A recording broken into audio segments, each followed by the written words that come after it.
Allô, allô, bonsoir à tous. Je laisse un petit peu les gens se connecter et puis on va commencer le webinaire.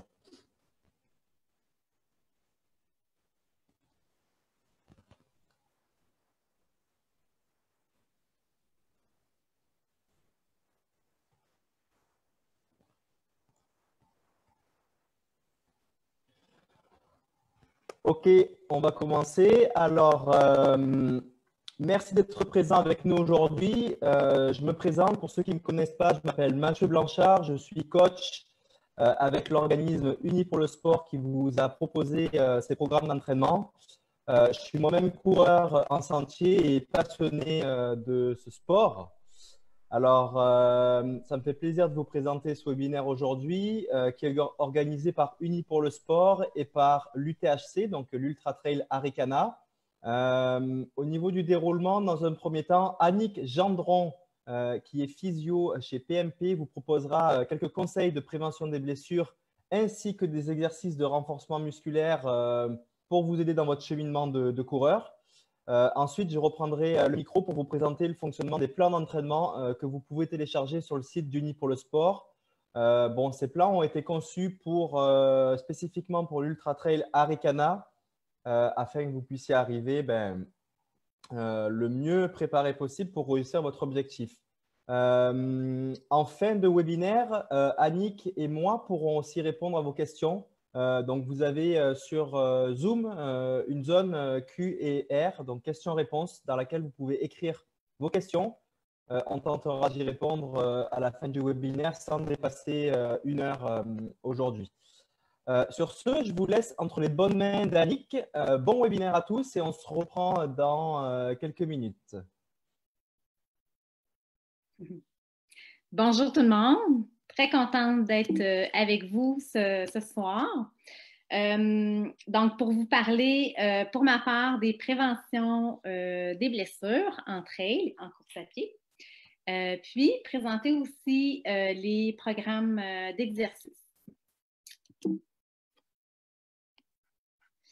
Je me présente, mon nom est Annick Gendron, je suis physiothérapeute, je suis graduée de l'Université McGill en 2002. En fait, j'ai beaucoup d'expérience en clinique privée. Principalement, ça a été ma pratique en clinique privée. Donc, beaucoup de blessures musculo-squelettiques en 18 ans. Je suis moi-même passionnée de course, évidemment. Je suis coureur depuis 25 ans. En fait, j'ai traité des coureurs, ça fait très longtemps, mais vraiment plus spécifiquement et de façon structurée depuis 10 ans, depuis ma première formation de la clinique du coureur en 2010. Et puis en 2018, je suis allée faire aussi la formation 2.0, qui est environ 35 heures de formation de la clinique du coureur. Donc, c'est ma passion. J'aime la course, puis j'aime traiter aussi les coureurs. Puis, ça me fait plaisir d'être avec vous ce soir. Je suis propriétaire de la clinique de physiothérapie Mouvement Performance, qui est située à Québec, qui traite des blessures générales sportives et évidemment, beaucoup de blessures de coureurs. Donc, pour commencer, je vais vous parler des blessures. Oui, je vais vous présenter des exercices, des petits programmes d'exercices qu'on a fait en partenariat avec Unis pour le sport, mais je veux les situer. Je vais vous parler des blessures entre elles pour commencer. Donc, j'ai divisé les blessures entre elles en 3 catégories. Les blessures entre elles, c'est de la course. Donc, des blessures reliées à la course, premièrement. Les blessures aussi reliées un petit peu plus précisément au trail, avec les particularités du trail. Et puis, ce n'est pas des blessures, mais les complications médicales qui, je ne pouvais pas passer à côté de vous parler de ça, qui sont en quelque sorte reliées, ils peuvent être reliés avec les blessures, évidemment, musculo-squelettiques aussi. Donc, premièrement, les blessures reliées à la course. Principalement, au niveau de la course, on sait que les blessures sont presque toujours reliées à une mauvaise quantification du stress mécanique. Donc, on en fait trop vite, on change d'habitude trop rapidement, il y a un manque d'adaptation au niveau de nos tissus, nos tendons, et on crée un stress mécanique sur notre corps qui est trop grand par rapport à ce qu'il peut prendre. Donc, je vais vous reparler un petit peu tantôt de la quantification du stress mécanique, mais c'est vraiment la clé en général pour la course à pied. Bien, pour beaucoup de sports, pour la course à pied, beaucoup. Donc, dans le fond, c'est important de vraiment gérer dans la préparation l'arrivée des blessures pour être prêt et pour pouvoir faire, dans le fond, votre événement. Je vais y revenir là, avec un petit peu plus de concepts par rapport à ça. Les blessures reliées plus précisément au trail. En fait, c'est sûr que le trail, c'est de la course, mais il y a un terrain, il y a un terrain qui n'est pas du tout le même que sur la route. Il y a un dénivelé, des descentes, des montées, un terrain glissant, des racines. Il y a plein de choses qui peuvent arriver et il y a des chutes qui peuvent arriver aussi. Est-ce que, dans le fond, on peut prévenir, dans le fond, on est dans la prévention, est-ce qu'on peut prévenir ces blessures-là? En fait, oui, mais pas tous. Il y a des choses qui peuvent arriver au niveau du trail qui peuvent être vraiment un hasard, même si on s'est préparé, on a eu une mauvaise chute, on a eu une blessure, puis il faut arrêter, ou on va traîner ça durant notre parcours. Mais en fait, c'est sûr que si on n'est pas entraîné à courir en trail, en descente, dans des surfaces instables, si on n'a pas entraîné notre proprioception, notre équilibre, notre coordination, nos réflexes à éviter les racines, à éviter à changer de direction rapidement, si on n'a pas travaillé avec des surfaces instables ou on n'a pas on n'a pas couru en trail aussi, ou on n'a pas fait des exercices à part en équilibre, en pliométrie, on va augmenter nos risques de se blesser parce qu'on ne va pas être vraiment prêt à éviter, à parer les chutes. Fait que c'est sûr que c'est quand même un gros élément, donc c'est important de le prévoir, de le travailler et de s'y adapter aussi. Les programmes d'exercice que je vais vous présenter, c'est sûr que ça peut vous aider avec ça. Puis d'aller courir en trail aussi graduellement, de vous adapter au terrain et à des difficultés un petit peu plus grandes tranquillement. Mais les programmes d'entraînement de course, c'est Mathieu qui va vous les présenter tantôt. Dernière catégorie, c'est les complications médicales. En fait, c'est sûr que c'est des courses de longue durée pour beaucoup.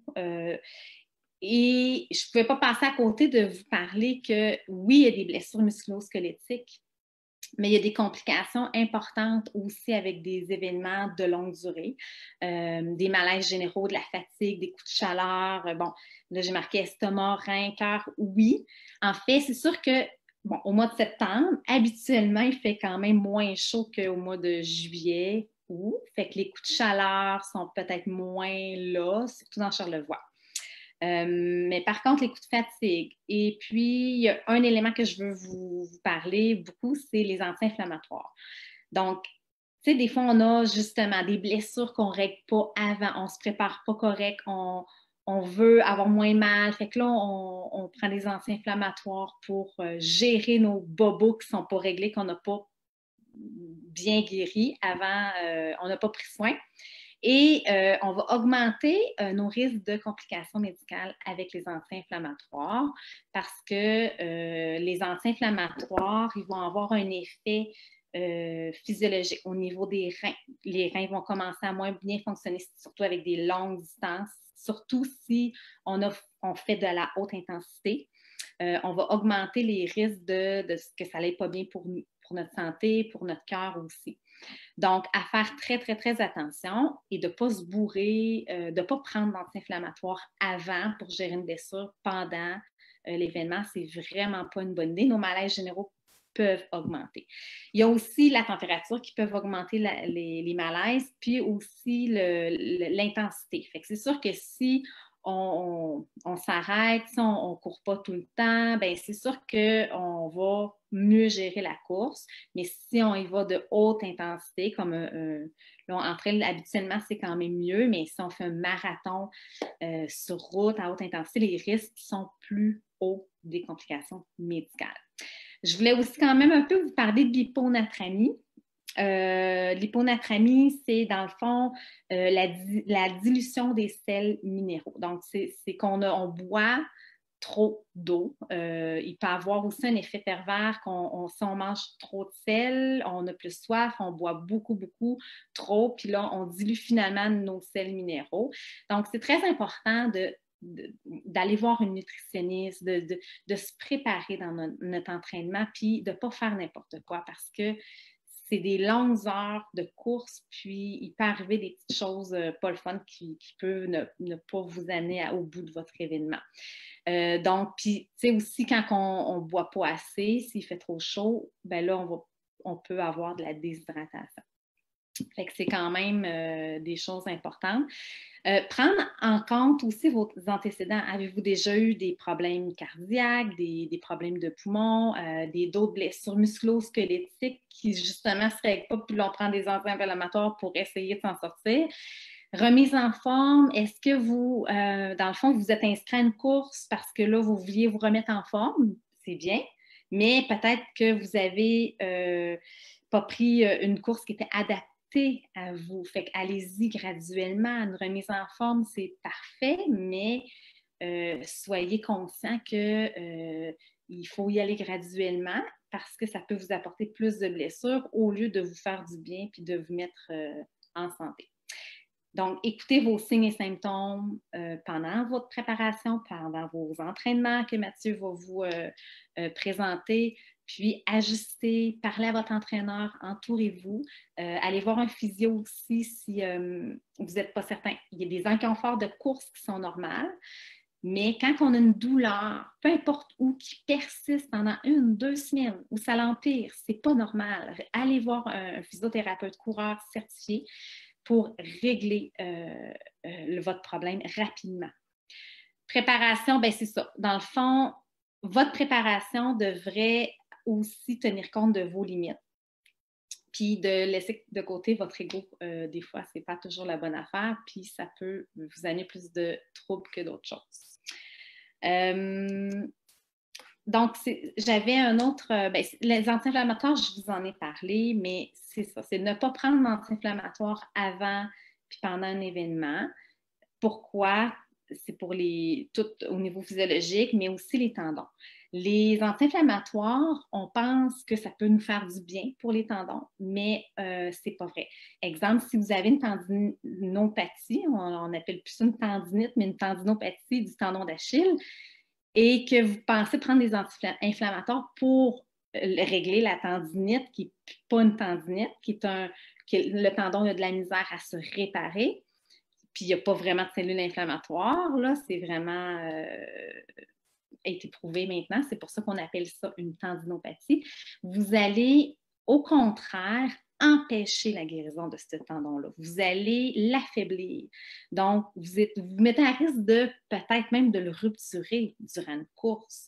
Fait que c'est pas la chose à faire. Il faut que vous le renforcez, il faut l'adapter et il faut vraiment qu'il soit vraiment très, très fort pour passer au travers de votre épreuve. C'est un exemple, mais c'est vrai pour tous les tendons. Ça ne prévient pas les courbatures. Puis l'automédication, bien, ça a été prouvé que c'est une des principales causes de complications graves. Donc, il faut bien gérer vos bobos en préparation à la course pour ne pas avoir à prendre des anti-inflammatoires puis vous créer des problèmes plus graves. Je reviens à la quantification du stress mécanique. En fait, pour gérer les blessures, pour essayer de prévenir les blessures, il faut quantifier le stress qu'on applique sur le corps. Ça veut dire quoi? Ça veut dire que c'est important d'aller courir, que c'est important de s'adapter à la course parce que sinon, vous ne vous adapterez pas. Puis, à faire du vélo, on ne sera pas meilleur, notre corps ne sera pas adapté, vos tendons, vos chevilles, vos pieds ne seront pas adaptés à la course. Mais trop en faire va aussi vous vous aggraver, dans le fond, va vous blesser, OK? Fait qu'il faut vraiment respecter qu'est-ce que votre corps est capable de prendre tranquillement, graduellement, et d'augmenter plutôt la fréquence de course à 3, 4 fois, 5 fois peut-être même par semaine. Pas juste faire des longues courses. On voit des choses, oui, courir moins puis courir mieux. Ben oui, c'est vrai. Oui, il faut faire des longues sorties, mais il ne faut pas faire que ça. Il faut faire du renforcement pour augmenter notre capacité de notre corps à pouvoir prendre ce stress-là. Fait que oui, il faut mettre du stress, puis il faut être fort. Fait qu'il faut renforcer nos pieds, il faut renforcer nos genoux, nos jambes pour être capable d'en prendre plus de stress mécanique. À partir de 25 ans, on perd de la masse musculaire. Donc, il faut faire un travail supplémentaire pour que notre corps reste capable de prendre un stress mécanique. Des fois, quand on veut faire des ultra-trails, on n'a pas de place beaucoup dans notre horaire pour faire du renforcement, mais c'est important, du moins dans la off-season, d'en faire peut-être un petit peu plus, rattraper des lacunes qu'on a, puis après ça, ça a été prouvé que même si on en fait une fois aux 7-10 jours du renforcement, les acquis, s'ils sont là, on va les maintenir et on va aider notre corps à vraiment avoir des meilleures préparations, de meilleures performances aussi. Il ne faut pas oublier que la quantification du stress mécanique, c'est la course, c'est l'entraînement, mais c'est notre vie personnelle. Si on est fatigué, si on ne dort pas bien, on va avoir moins de tolérance à aller faire la même course que v'là 3 semaines parce qu'on est plus fatigué, parce qu'on a plus de travail. Fait que ça en fait partie. C'est important de bien comprendre cette sphère-là aussi. Puis le repos. C'est le principe de l'entraînement. Fait que oui, on stresse des tendons, on stresse des muscles, mais si on ne permet pas à ces muscles-là, ces cellules-là de se régénérer pour être plus fort encore, pour pouvoir prendre plus de stress mécanique, si on ne dort pas bien, si on ne fait pas de repos dans l'entraînement, ben on va vraiment juste stresser trop notre corps, puis on va se blesser. Et on ne va pas être plus fort. Au contraire, on va juste aller vers le bas. Donc, puis les changements, bien, ça doit se faire progressivement, le volume, le dénivelé. Si vous changez de chaussures aussi, des choses qu'il faut faire tranquillement, puis doucement. Donc, bon, petit résumé. Comment prévenir les blessures musculo-squelettiques à la course? Je viens de le dire, bien quantifier le stress mécanique. J'ai mis un lien, probablement il va vous être envoyé par infolettre par Arikana avec les liens à cliquer. J'ai mis un lien d'une vidéo qui vous parle puis de la quantification du stress mécanique pour que vous compreniez un petit peu plus. Fait que oui, il faut planifier, il faut s'écouter, puis il faut modifier au besoin avec votre entraîneur, votre physiothérapeute, vraiment très important. Courir moins puis mieux, oui, probablement que oui. Puis c'est pour ça qu'il faut probablement faire, il faut faire de la musculation, il faut faire des exercices d'équilibre, de la pliométrie, du travail excentrique pour se préparer à la descente. Mais il ne faut pas faire ça tout d'un coup pour, mettons, les 2 prochaines semaines, augmenter le volume de course, augmenter la musculation.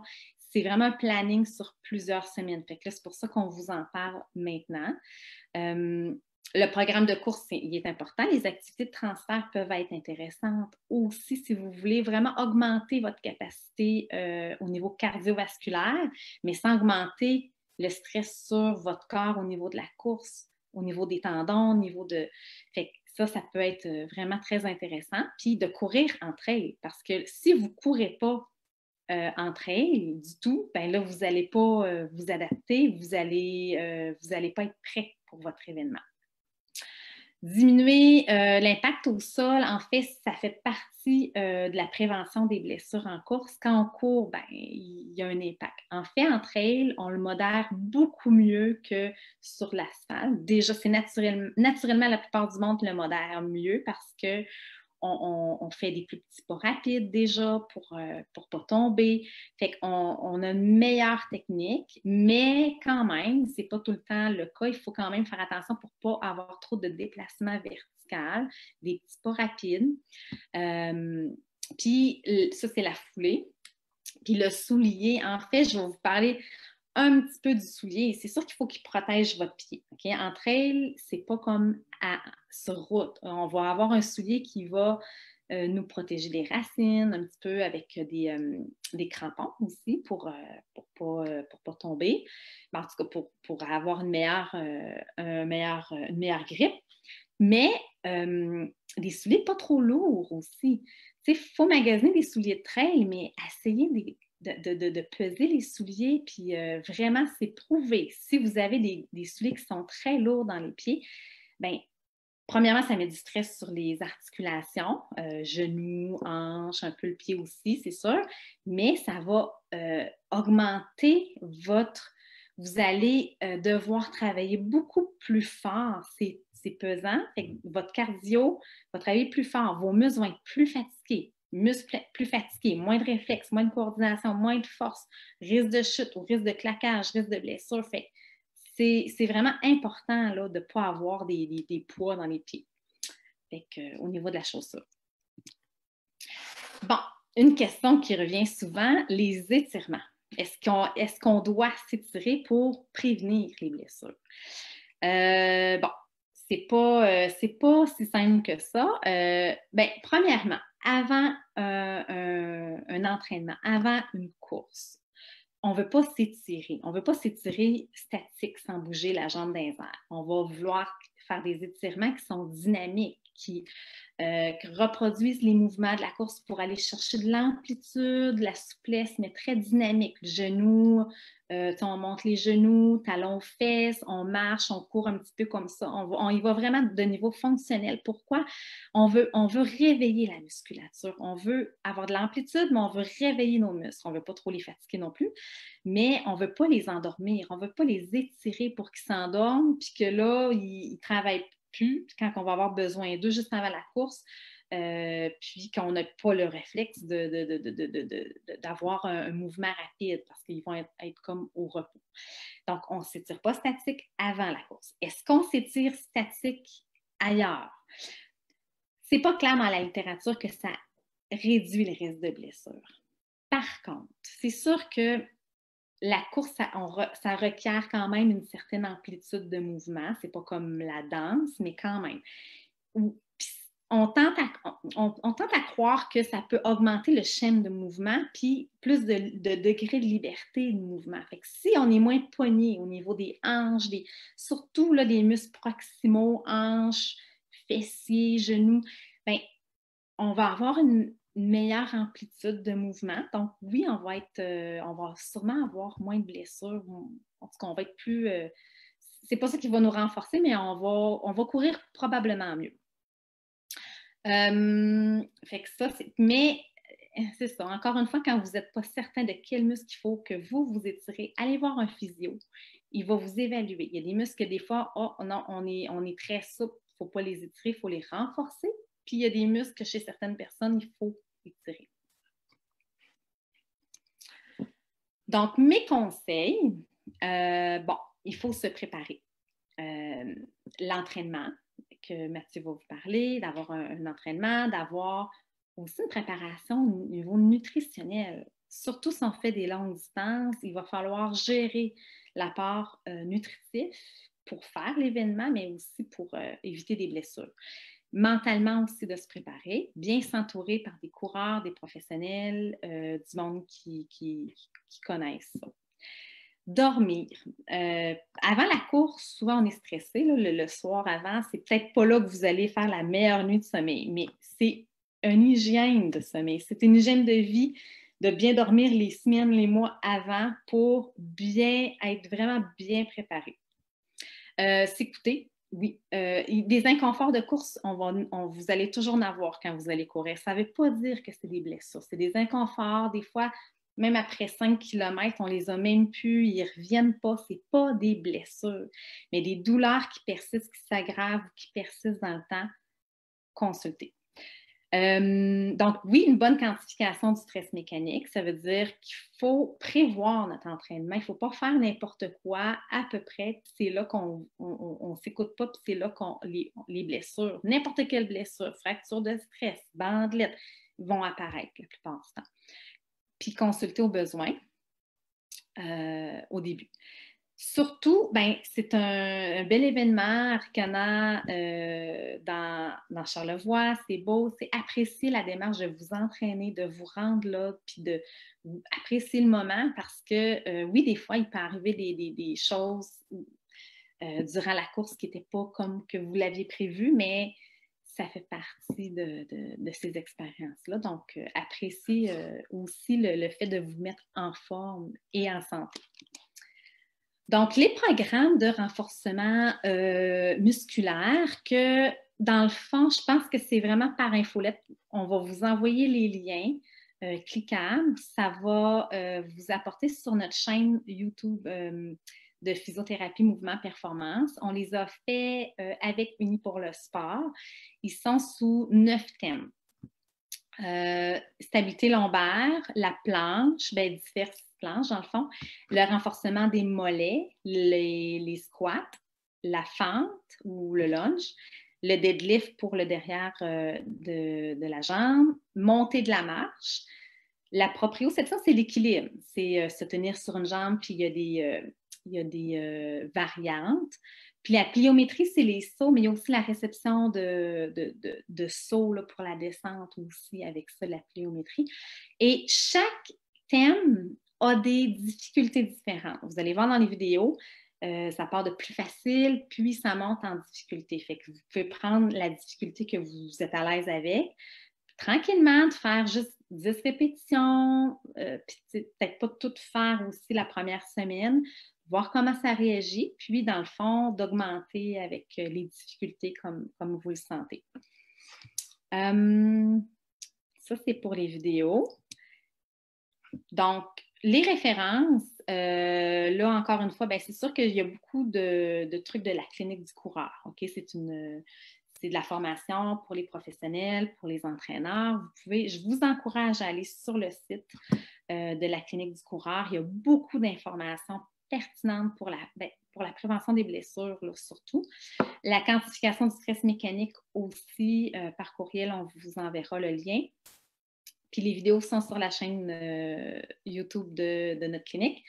Et je vous ai mis aussi, je vais vous mettre aussi un article là, qui a été publié par Dr. Simon Benoît, qui est médecin puis qui est ultra-trailer, qui est médecin du sport aussi. Course en santé et pharmacologie. Il parle entre autres, il aborde d'autres sujets, mais entre autres les anti-inflammatoires que je vous ai parlé. Donc, merci beaucoup. Là, je vous ai mis mes coordonnées. Si vous avez des questions, là, oui, on va répondre à la fin, moi et Mathieu, à vos questions aujourd'hui avec les questions-réponses. Mais vous pouvez aussi m'envoyer des questions, des commentaires à mon courriel. Puis, dans le fond, on est pas mal toutes formées là, à la clinique pour la course à pied, mais c'est les coordonnées de la clinique. Donc, sur ça, je vais passer le micro à Mathieu pour qu'il vous parle des programmes d'entraînement.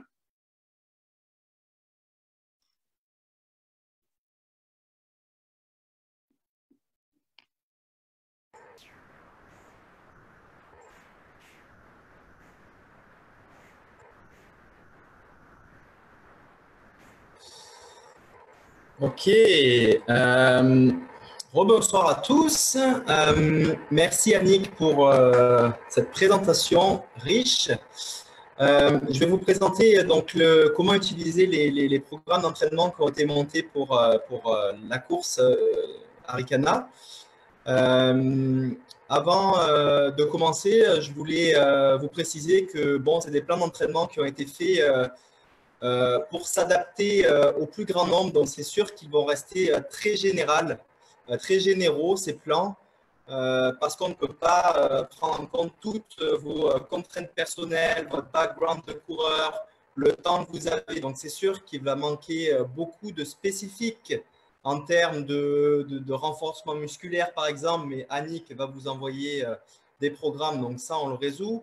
Mais du spécifique aussi lié au dénivelé, liés à… Voilà, il y a plein de paramètres qu'on ne peut pas rentrer dans un programme. Ça deviendrait trop sur mesure et ça ne s'adapterait pas à tout le monde. Mais avec ce programme-là, disons que vous avez déjà une bonne base, une bonne courbe de progression et de quantification du stress mécanique pour réussir votre objectif. Alors, on va aujourd'hui parler de pourquoi, pourquoi utiliser un plan d'entraînement, quelle est sa pertinence et son utilité. Je vous donnerai quelques conseils généraux. Je vous présenterai aussi ces fameuses zones d'entraînement et niveaux de difficulté que l'on voit dans le programme. Vous verrez dans les cases, il y a des zones 1, zone 2, zone 3, zone 4, zone 5. Alors, comment les utiliser? Je vais vous expliquer tout ça. Ensuite, je vais vous montrer aussi les 3 types d'entraînement que vous allez retrouver dans vos programmes.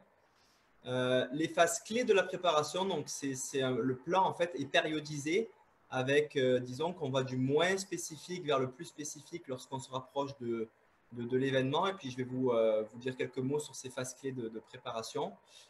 Et enfin, on passera sur une partie de questions-réponses. Je vois qu'il y a déjà des questions qui rentrent. On les prendra en fin de présentation avec Annick. Alors, pourquoi avoir un plan d'entraînement? C'est sûr qu'il y a beaucoup de coureurs encore aujourd'hui qui s'entraînent au feeling, un peu au jour le jour, quand ils ont du temps, 1 heure par-ci, 1 heure par-là. C'est vraiment pas la meilleure chose à faire, surtout pour le domaine du trail et des plus longues distances, parce que ça demande une préparation quand même assez spécifique et surtout une courbe de progression, parce que quand on va trop vite, on va se blesser et finalement, on minimise les chances de réussir son objectif. Alors, un programme d'entraînement va vous permettre d'avoir plus de motivation. En fait, moi, ce que je vous recommande, les programmes d'entraînement que vous avez reçus là en format PDF, il me semble, c'est de les imprimer, puis de les accrocher sur votre frigo ou sur votre mur. Et avec un feutre, à chaque fois que vous réalisez votre entraînement, c'est de cocher les cases.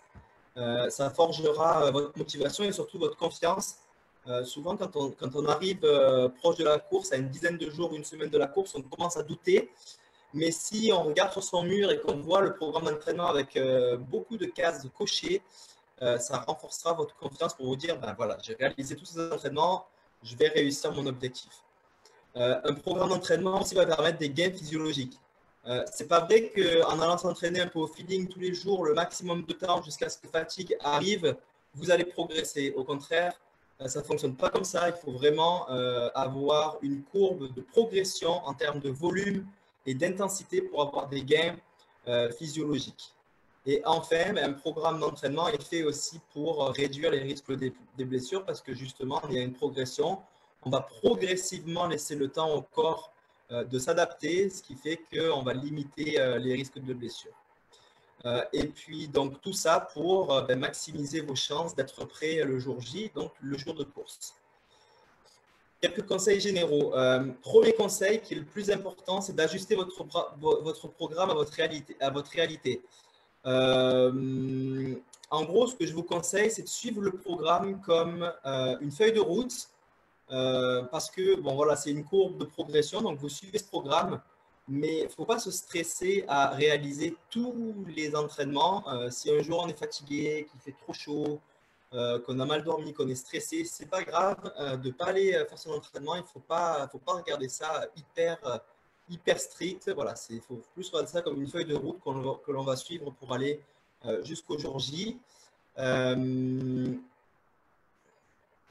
Si jamais vous commencez à ressentir une douleur non parasite, donc une douleur vraiment qui reste un petit peu plusieurs jours et qui est douloureuse, donc on vous conseille de consulter un professionnel de la santé comme Annick, physiothérapeute, qui va vous aider à revenir. Donc, si ça arrive, pas de gros stress avec ça aussi. On peut très bien arrêter 5 jours, 1 semaine, voire 10 jours. C'est sûr qu'après, si vous voulez re-rentrer dans le programme, il ne va pas falloir rentrer sur le programme à la date exacte, le jour où le programme est suivi, puisqu'il va y avoir cette courbe de progression, mais reprendre 1 semaine, peut-être reprendre la première semaine du programme d'entraînement, qui est vraiment une phase d'amorce, avant de re-rentrer dans le programme où vous en étiez. Se fier à ses sensations et écouter son corps, ça, je vais en parler avec les zones. Mais c'est sûr que dans les trails, les paramètres et puis les conditions que l'on va subir, il y en a beaucoup plus que sur la route. Donc, il peut y avoir des jours de lendemain de pluie où il va y avoir de la boue, des terrains où vous allez aller où il va y avoir beaucoup de roches et de racines.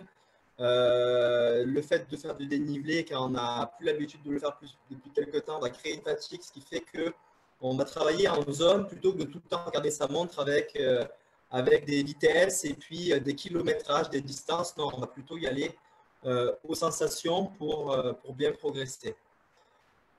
Bien s'échauffer avant de faire des intervalles. Donc ça, c'est surtout pour les entraînements par intervalle que l'on vous propose, des entraînements par intervalle que j'appelle de rapide. C'est des entraînements qui vont se faire des répétitions de 30 secondes jusqu'à 6, 7, 8 minutes de bien s'échauffer avant parce qu'ils vont être très demandants sur le plan physiologique.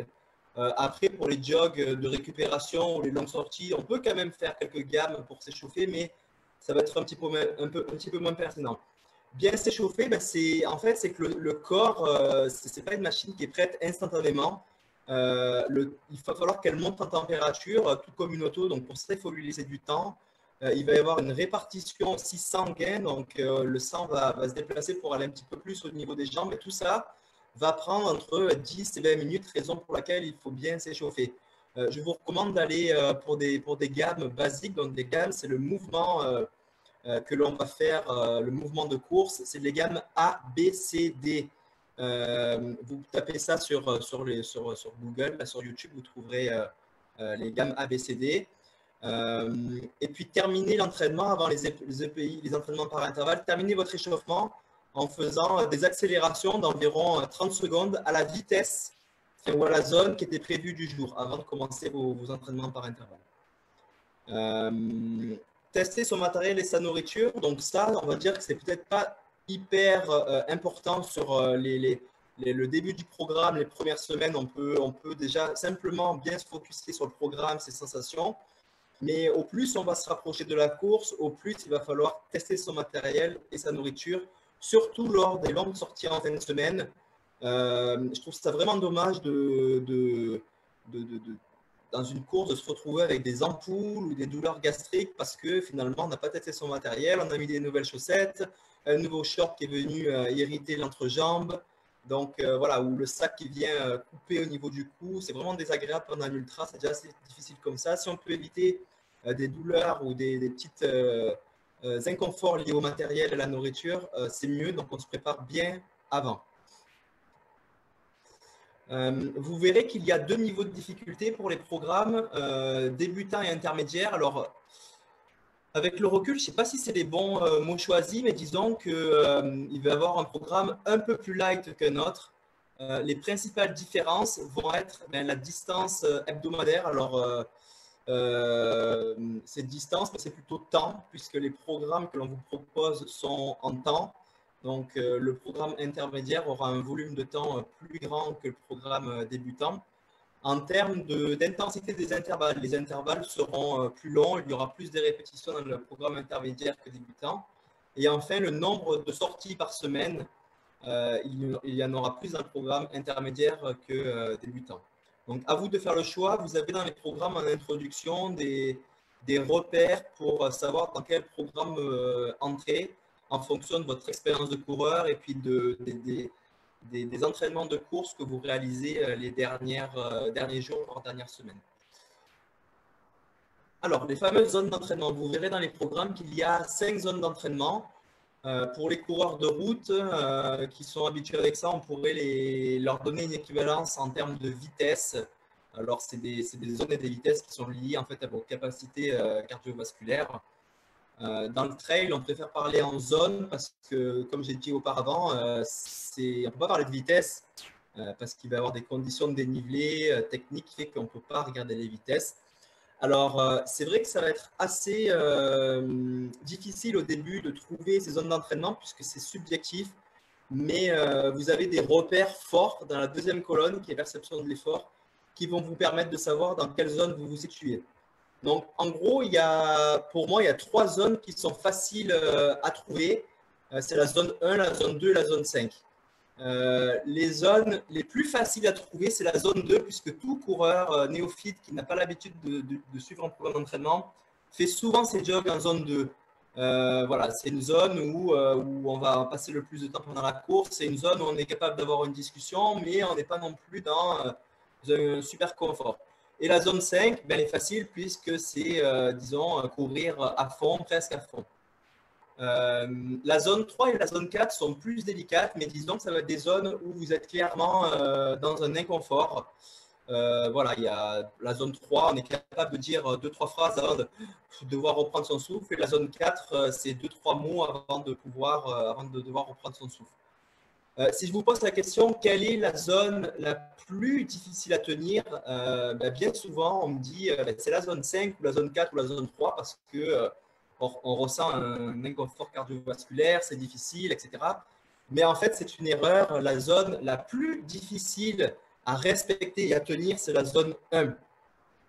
Pourquoi la zone 1? Parce que c'est une vitesse, c'est une zone dans laquelle on n'a pas l'habitude de courir parce que c'est très lent. Et puis, nous autres, êtres humains, si quand on va faire du sport, si ça fait pas mal, on se dit que ça sert à rien. C'est une grosse erreur. La zone 1 est vraiment la zone qui va vous permettre de réaliser les volumes hebdomadaires. C'est une zone aussi qui va vous permettre de récupérer puisque la vascularisation des muscles va permettre une meilleure récupération. Et si on est au-dessus de cette zone, finalement, on ne progresse pas. Donc, prenez bien soin de respecter cette zone 1. C'est la zone dans laquelle vous allez passer 80% du temps dans vos jogs de récupération, dans vos échauffements, dans vos cooldowns, dans vos récupérations entre les intervalles. Donc, c'est une zone où on peut, bouche fermée, simplement respirer par le nez. À partir du moment où vous ouvrez la bouche pour prendre votre air, c'est que vous êtes déjà en haut de zone 1, voire zone 2. Les niveaux de difficulté, c'est très important aussi puisque c'est un petit peu grâce à ça que l'on calcule la courbe de progression dont je vous ai parlé auparavant. Les programmes d'entraînement sont périodisés. Vous allez avoir de 2 à 3 à 4 semaines de progression qui va se conclure par une semaine assez lourde en termes de volume, voire même une fin de semaine chargée, ce qu'on appelle des longues sorties, de 2 à 4 heures, voire 6 heures. Et ensuite, après ce bloc-là, on retourne dans une semaine pour récupérer un petit peu avant de retourner dans notre bloc. Donc, regardez bien ces niveaux de difficulté que l'on vous met dans les cases. Donc, en gros, si c'est 1, ça veut dire qu'à la fin de l'entraînement, on n'a pratiquement pas de fatigue. Et 10, ça serait tout donner le jour de compétition. Attention, ne pas mélanger, des fois on fait l'erreur de ne pas mélanger. Ce n'est pas parce qu'on a un gros volume. Au plus on a un gros volume de temps, au plus ça va être un niveau de difficulté haut. Par exemple, une sortie de 80 minutes, 1h20 en jog de récupération pourra avoir un niveau de difficulté de 4. Ça veut dire que vous êtes vraiment en zone 1 pendant 1h, 1h20. Tandis qu'un EPI, un entraînement par intervalle de 30 minutes, 12 fois 45 secondes en montée, pour avoir un niveau de difficulté de 8, alors que ça a duré que 30 minutes. Donc, ne pas mélanger volume avec niveau de difficulté. Les types d'entraînement que vous allez retrouver, donc vous allez avoir majoritairement récupération, donc c'est des sorties vraiment en zone 1 qui vont permettre d'assimiler les entraînements précédents, de vasculariser, de faire du volume sans trop de fatigue physiologique et mentale. L'endurance, donc ça c'est plus donc des zones 2, vous retrouverez ces zones en fin de semaine. Donc c'est une zone dans laquelle on passe beaucoup de temps en course. C'est des zones qui vont durer plus longtemps, de 10 minutes, 15, 20 minutes, voire 30 minutes. Vous retrouverez ça en fin de semaine pour changer le rythme pendant les longues sorties. Et enfin, les entraînements par intervalle, EPI, vous retrouverez les zones 3, 4 et 5. Voilà, donc vous verrez, les zones 3, évidemment, seront un petit peu plus longues que les zones 4, qui elles-mêmes seront un peu plus longues que les zones 5, et ainsi de suite. Vous retrouverez aussi on a intégré quelques entraînements Le seul entraînement par dénivelé, si j'oserais dire, que l'on vous a intégré, c'est des répétitions en montée en zone 5. Donc, ça va être 5 fois 30 secondes, 10 fois 30 secondes en zone 5. Donc, voilà, on se lance à fond, presque à fond. L'idée, c'est surtout de bien contrôler son mouvement lors de cet entraînement dans les montées, être propre parce que c'est ce qui va vous permettre d'adopter une bonne biomécanique pour la suite des choses. Le jargon, donc le type de course. Avant le type de course, vous aurez aussi une proposition de faire l'entraînement sur route ou en sentier. Ensuite, vous aurez le type d'entraînement, donc VO2 par exemple, ce serait une zone 4. Le warm-up, donc l'échauffement, souvent c'est 10 minutes, mais au plus l'échauffement va durer, au mieux c'est. Idéalement, on fait voilà, entre 10 et 20 minutes, 10 minutes minimum, 20 minutes maximum. Et je vous rappelle, par exemple, si c'était ces entraînements-là, donc on va aller faire du zone 4, finir l'échauffement avec 3 ou 4 fois 30 secondes en zone 4 avant de commencer l'intervalle à proprement parler. Ensuite, par exemple, cet entraînement-là, vous allez avoir intervalle 1 et intervalle 2. Donc, il y aura deux moments dans l'entraînement d'intervalle. Le premier, 6 fois 1 minute à zone 4 avec récupération 1 minute. Donc, vous partez pour 1 minute à zone 4. Donc, une zone où vraiment, c'est quand même, c'est pas zone 5, mais c'est assez intense. Après la minute, on s'arrête dans la récupération. Donc là, on n'a pas mis trop spécifique si est-ce qu'il faut marcher, est-ce qu'il faut courir. Donc, ce que je vous recommande, c'est de rester en zone 1. Si vous êtes capable de tenir votre zone 1 en courant, vous la tenez en courant. Mais si vous avez besoin de marcher pour rester en zone 1, vous marchez. Vous faites ça 6 fois. Ensuite, une fois que cette série de 6 est terminée, vous récupérez pendant 4 minutes. Idem. L'idée, c'est de rester en zone 1, donc dépendamment de ce que vous avez donné dans les 6 séries précédentes, ça va être à la marche ou en courant. On rentre ensuite dans l'intervalle 2, 6 fois 1 minute en zone 5. Donc là, vous voyez, attention, on va être dans une zone qui va être encore plus inconfortable. Il faut en garder un petit peu sous le pied. Regardez bien votre entraînement. Si vous voyez une accélération comme ça de zone, ne donnez pas trop dans l'intervalle 1 parce que l'idée, c'est de vraiment bien réussir son entraînement, quitte à partir un petit peu plus sur l'économie au début. L'idée, c'est de vraiment bien réussir ses entraînements par intervalle pour en tirer tous les bénéfices. Une récupération d'1 minute également et ensuite, bon, un cool-down de 10 minutes. Ça peut paraître banal, mais tout comme la montée en température et puis la vascularisation du corps, le corps a aussi besoin de temps pour refroidir. C'est que finissez pas vos intervalles au pied de votre porte ou au pied de votre automobile. Essayez de vous arrêter à peu près à 10 minutes de votre porte de retour pour marcher, respirer, laisser du temps à votre corps de retourner au calme avant de vraiment rentrer chez vous dans votre auto.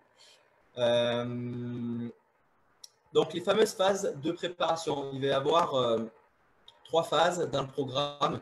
Ensuite, ça sera un petit peu plus périodisé à l'intérieur, mais il va y avoir une phase d'amorce, semaine 1 et 2. Ça devrait vous sembler très facile. C'est volontaire, c'est des petites, en termes de temps, c'est des petites sorties et on commence à intégrer des entraînements par intervalle faciles. Ne vous dites pas c'est trop facile, j'en fais plus, je fais plus de volume. En termes de temps, je pousse un peu plus, je fais un intervalle de plus. Non, prenez ça vraiment au sérieux parce que derrière la phase de progression va être assez demandante, donc il ne faut pas arriver fatigué dans la phase de progression. Si la phase d'amorce, vous êtes dans le programme intermédiaire et vous trouvez que la phase d'amorce est difficile à tenir, je vous recommande de basculer dans le programme qui a une charge un petit peu moins grande. Ensuite, la phase de progression, donc ce qu'on va faire, c'est qu'on va augmenter progressivement, comme la courbe que l'on voit derrière, là, la charge en termes de temps et de l'intensité des intervalles. Vous trouverez aussi dans la phase de progression parfois une semaine qui va être un peu plus relax. Ce n'est pas une erreur, c'est vraiment une phase pour se régénérer un petit peu et puis récupérer de la phase de progression. Et enfin, il y aura une phase qui est assez clé, qui est importante et bien souvent, je trouve ça vraiment dommage que des athlètes, des coureurs font un super programme, mais réalisent mal leur phase d'affûtage qu'on appelle le taper, là, qui court un petit peu trop jusqu'au dernier moment, la dernière semaine, les quelques derniers jours pour se mettre en confiance. C'est une erreur. Il faut vraiment commencer à descendre en termes de charge, de volume et d'intensité. Voilà, bon, ça dépend des coureurs, mais en gros, ça va être entre une semaine et 3 semaines. Là, on s'est mis sur 2 semaines. Ça convient très bien. Mais si vous voyez une diminution voilà, importante de la charge, ne vous inquiétez pas, c'est normal. Ne vous stressez pas, vous êtes prêts. Il faut vraiment, vraiment arriver le jour de course frais et disponible. Donc voilà, j'ai fait le tour sur les principales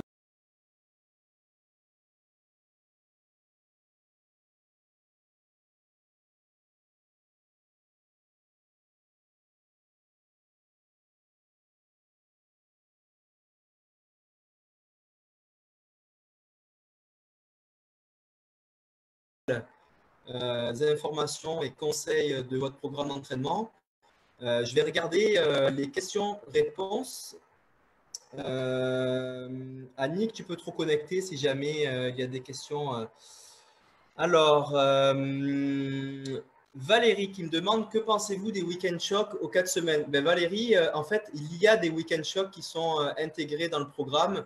Alors après, aux 4 semaines, on rentre quand même dans la précision là. Tout dépend de l'athlète et puis de son historique de sportif et puis de son planning. Mais c'est sûr qu'à peu près aux 3-4 semaines, c'est ce qu'on fait. Voilà. Et ensuite, après un week-end choc,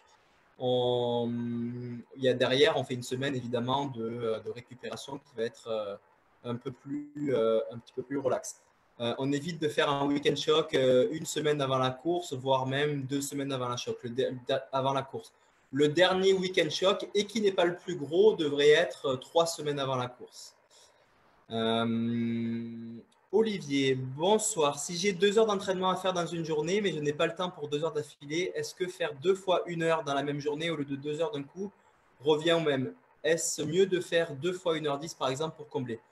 Alors moi, je te dirais, Olivier, que si tu as la possibilité de couper en deux, évidemment, si c'est pour des jogs de récupération, puisqu'un entraînement par intervalle, on va le faire dans un seul bloc, mais si tu as la possibilité de couper en deux, oui, je te recommanderais de couper en deux puisque on est mieux dans la progression avec la constance, donc répéter le plus souvent possible une sollicitation plutôt que de faire des gros blocs d'un seul coup. Après, il y a des limites. C'est sûr que là, 2 heures d'affilée pour un jog de récupération, ça commence à être gros. Mais si tu m'avais demandé pour 1 heure, si tu avais un entraînement d'1 heure à faire et que tu me demandais de faire 30 minutes le matin et 30 minutes le soir, je te recommanderais de faire ça plutôt que d'aller pour 1 heure. Salut Mathieu. Alors, Sofiane, quelle place occupe la nutrition dans ta préparation? Alors, c'est sûr que le programme d'entraînement, c'est un des piliers, un des blocs fondateurs de la progression dans le sport, mais ce n'est pas le seul. Et effectivement, la nutrition est un autre fondamental sur lequel il faut travailler. Alors, je ne vais pas m'étendre là ce soir parce qu'on pourrait y passer des heures, mais c'est sûr que vous avez beau faire le meilleur programme d'entraînement adapté à vos conditions, si à côté vous ne respectez pas bien la nutrition, puisque c'est ce qui va nourrir votre corps, c'est ce qui va vous permettre de récupérer. Certains aliments vont être plus inflammatoires que d'autres, des personnes ont certaines problèmes liés au niveau gastrique. Donc, c'est vrai que ça a une place très importante. Et puis, moi-même, j'étudie beaucoup ça. La nutrition va avoir une place encore plus importante, tout comme le programme d'entraînement. Quand on se rapproche de la course, il va vraiment falloir leur faire attention à choisir les bons aliments. Et puis, évidemment, pendant la course aussi, il y a une stratégie très importante à respecter. Moi, j'ai répondu à des questions J'ai vu résolu. Super, merci Annick. mais dans le fond, c'était. Mais pour la nutrition, moi, je pense que c'est vraiment important si des fois on a une base, c'est bien, mais si nos besoins sont plus grands, de vraiment consulter une nutritionniste sportive. pour pas faire n'importe quoi. Il y a des choses quand même importantes, oui, au niveau. Parce que il y avait une question que j'ai répondu par rapport à la nutrition, justement, par rapport aux produits, la caféine, tout ça. À un moment donné, je pense que ça devient aussi une question de sécurité, de ne pas prendre n'importe quel produit, puis de consulter quelqu'un qui va vraiment vous éclairer pour vrai là-dessus, vous donner les bonnes informations.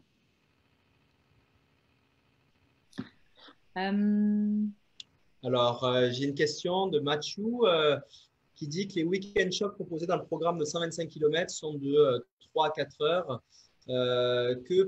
Qu'est-ce que je pense de faire des week-end shocks de 7 à 8 heures? Alors oui, ça c'est aussi quelque chose que j'ai oublié de dire, c'est que souvent vous verrez des horaires, enfin des durées d'entraînement qui ne sont pas fixes. Vous avez la possibilité dans un intervalle qui va aller de 2 heures minimum jusqu'à 4 heures par exemple. Tout dépendant. En fait, vous allez regarder justement l'échelle de perception de fatigue. Si, par exemple, c'est une perception de 8 sur 10 et qu'au bout de 2 heures, vous êtes vraiment à 8 sur 10, vous arrêtez. Si vous avez encore du jus, ben, vous allez un petit peu plus loin. Raison pour laquelle on a mis des ranges comme ça, et puis c'est pour s'adapter au plus grand nombre. Pour répondre à la question de Mathieu, on n'a volontairement pas mis des sorties de 7, 6, 7, 8 heures parce qu'encore une fois, il faut que le programme s'adapte au plus grand nombre et puis rentrer des sorties de 8 heures, c'était une prise de risque un peu trop importante pour pouvoir s'adapter à tous. Donc, on a préféré répartir le volume plus sur la semaine. Vous verrez que la semaine qui finit par des 3-4 heures de sortie seront quand même assez chargées. Donc, je ne vous recommande pas d'aller faire un 8 heures en fin de semaine.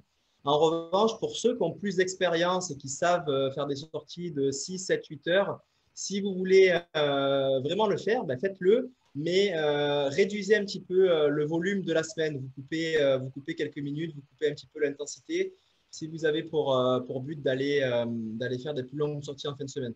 Encore une fois, rien ne remplace un entraînement spécifique sur mesure et pour ça, je vous recommande de vous rapprocher d'un coach qui vous fera le programme sur mesure et qui peut-être vous proposera des sorties de 8 heures si vous en avez les capacités.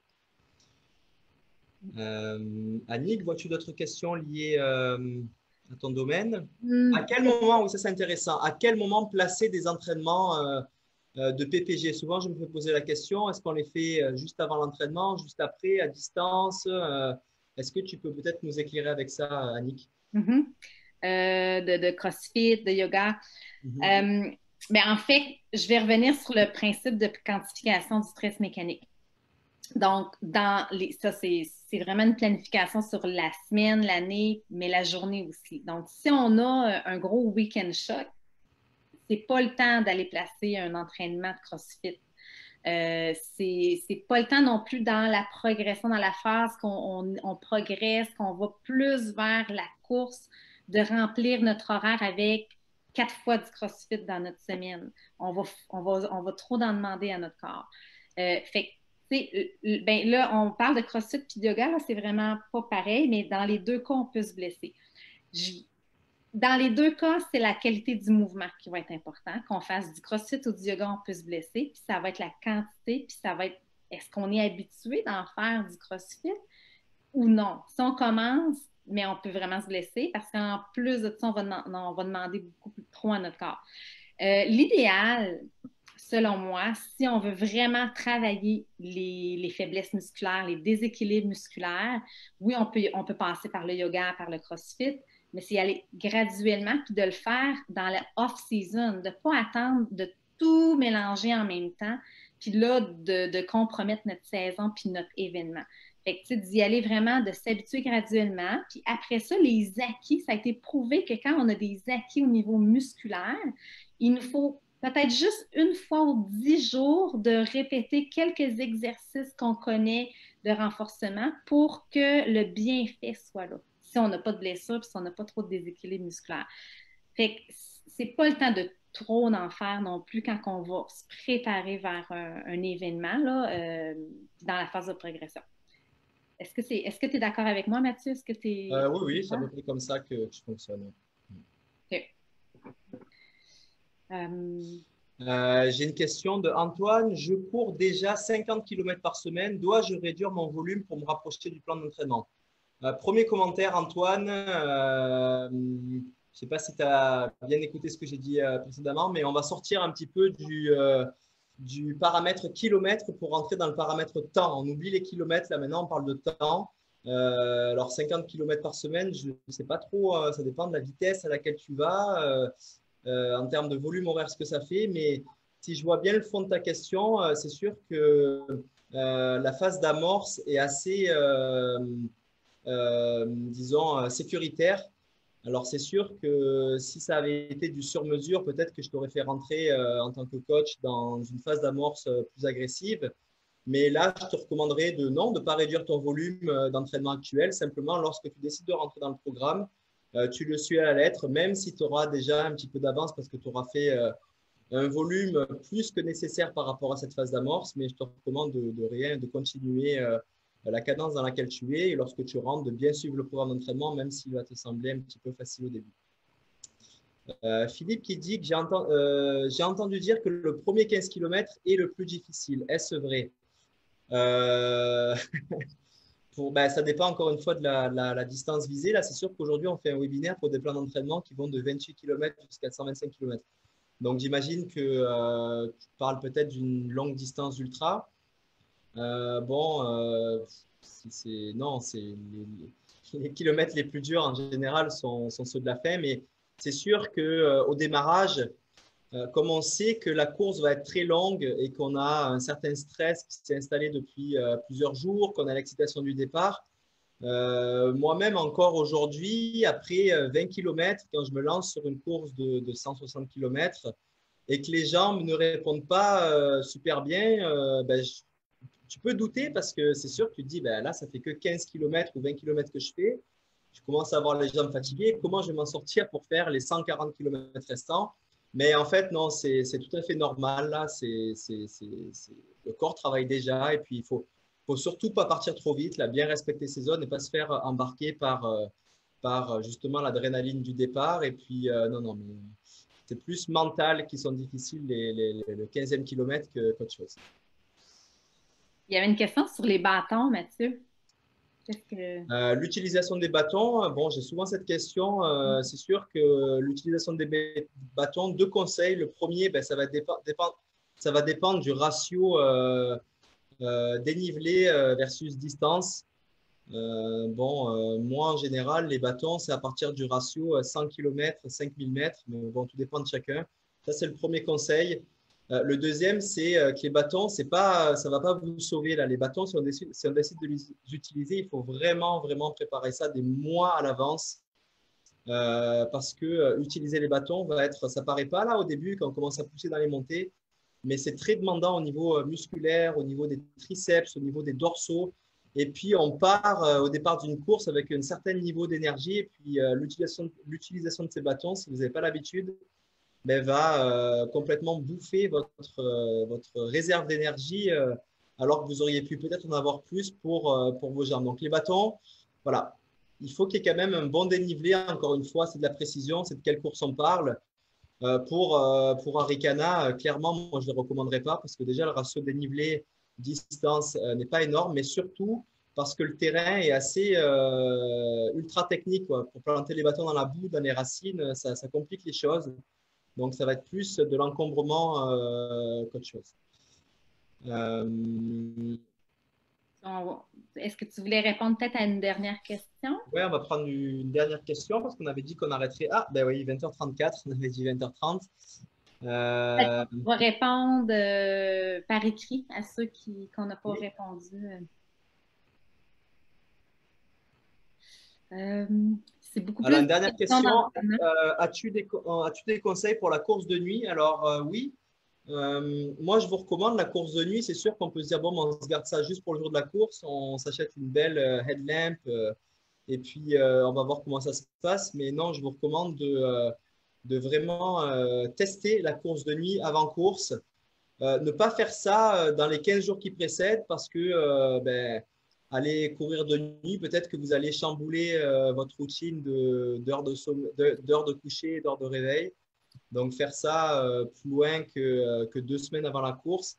Et vraiment, les sensations de nuit sont différentes. On voit les reliefs sont différents. On voit juste dans le halo de lumière. On ne peut pas voir trop loin. Il y a vraiment des perspectives et des sensations différentes. Et le fait de se concentrer beaucoup plus au niveau visuel sur les obstacles va encore une fois consommer plus d'énergie. Donc, je vous recommande d'appréhender un petit peu cette course de nuit avant course. Pas le faire trop souvent, mais de se faire au moins une sortie de 2 heures minimum à 3 semaines de la course, c'est très intéressant et pertinent. Et que comme disait Annick, on répondra aux questions plus tard. Je vous remercie pour votre écoute. Je vous souhaite plein de courage pour cette course qui aura lieu en septembre. Profitez bien de l'été. Là, cette semaine, on va avoir une grosse vague de chaud. Donc, naturellement, vous inquiétez pas si le cardio et le cœur va monter au plafond. Il faut un temps pour s'adapter. Donc, pas d'inquiétude. Si vous vous traînez un petit peu et que le cardio est un peu haut, il faut laisser du temps encore à s'adapter à ces nouvelles chaleurs. Et puis, je vous souhaite de vous amuser parce que tout ça, ça reste pour le fun. Et puis, voilà, plein de courage pour la suite. Annick, si tu veux laisser un petit mot de fin. Merci à tout le monde. Bonne préparation, bonne quantification du stress mécanique, puis bonne préparation à l'événement. Je vous souhaite tous bonne chance. Merci beaucoup.